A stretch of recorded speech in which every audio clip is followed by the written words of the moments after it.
Salut à tous et bienvenue sur Libre de comprendre. Aujourd'hui on va parler d'un titre dont la France se passerait bien et surtout dont les Français se passeraient bien. Nous sommes le pays le plus taxé au monde. Alors si tu as déjà eu l'impression que ton salaire fond comme neige au soleil ou que à chaque fois que tu consommes l'État te pique encore un petit bout et encore un petit bout, tu n'as pas rêvé. Dans cette vidéo, je vais t'expliquer 1. Pourquoi la France est championne toute catégorie en matière de prélèvement. 2. Ce que ça change pour toi concrètement. 3. Pourquoi ça pèse lourd sur ton avenir et celui de tes gosses, si tu veux encore en faire. Alors, tout d'abord, le constat, on est les numéros 1. Selon l'OCDE, la France prélève environ 45% de la richesse nationale en impôts et cotisations. C'est plus que l'Allemagne, plus que la Suède, plus même que le Danemark, pourtant souvent cité comme modèle social. En clair, presque la moitié de ce que le pays produit chaque année part directement dans les caisses de l'État. Pour faire du très concret, en 2024, sur 100 € créés par l'économie française, environ 45 vont directement dans la popoche de l'État.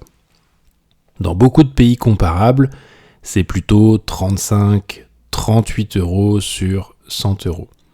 Ça peut paraître une petite différence, mais en fait, à l'échelle d'un pays de 67 millions d'habitants, c'est des centaines et des centaines de milliards d'euros en plus. Alors, comment ça se traduit pour toi ? D'abord, sur ton salaire, si ton employeur veut te donner 3000 balles nettes, il doit en réalité dépenser près de 6000 €. 6000 €. La différence, ce sont les charges sociales et patronales, invisibles pour toi, mais bien réelles. Résultat, tu touches à peine la moitié de ce que tu vaux sur le marché du travail. Ensuite, sur ta consommation. Tu fais un plein d'essence, plus de 60% part en taxes. Tu t'offres une bouteille de vin à 10 €, en réalité, presque 6 € vont à l'État. Même sur ton paquet de pâtes à 1 €, il y a de la TVA. Enfin, sur ton épargne et ton patrimoine. Tu touches des intérêts sur un placement, taxé. Tu veux transmettre un bien immobilier à tes enfants, retaxé. En France, l'État, c'est un peu comme un colocataire envahissant qui pique dans ton frigo, squatte ton canapé et te demande encore une participation pour le ménage, qu'il ne fait jamais, évidemment.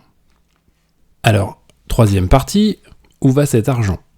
Tu te dis peut-être, bon d'accord, on paie beaucoup, mais au moins on a de bons services en échange, non ?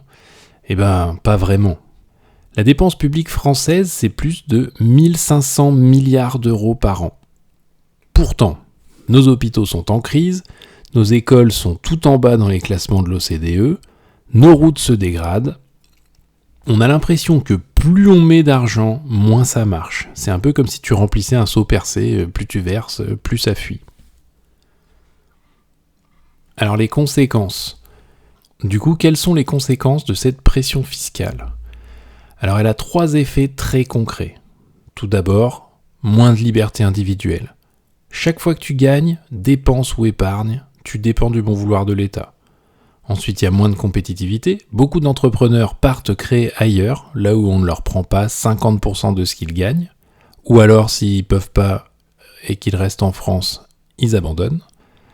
Et le moral en berne des Français qui se sentent étouffés, dépossédés, et finissent par croire que rien ne sert d'essayer puisque l'État prend tout. Mais ça, ils ne le savent pas vraiment et on en reparlera plus tard. Résultat, on est à la fois le pays le plus taxé et un des plus pessimistes au monde. En conclusion, on pourrait dire que c'est pas une médaille d'or dont on peut être fier d'être le pays le plus taxé au monde. Et ça veut surtout dire que tu travailles davantage pour financer l'État que pour toi-même. Et le pire, c'est que cet argent, souvent, est très mal dépensé.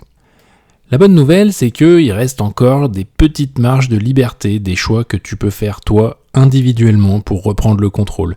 Et ça, on en reparlera dans les prochaines vidéos. Si le sujet t'intéresse, abonne-toi à la chaîne et partage cette vidéo avec ceux qui ont l'impression de faire du surplace alors qu'ils sont à fond.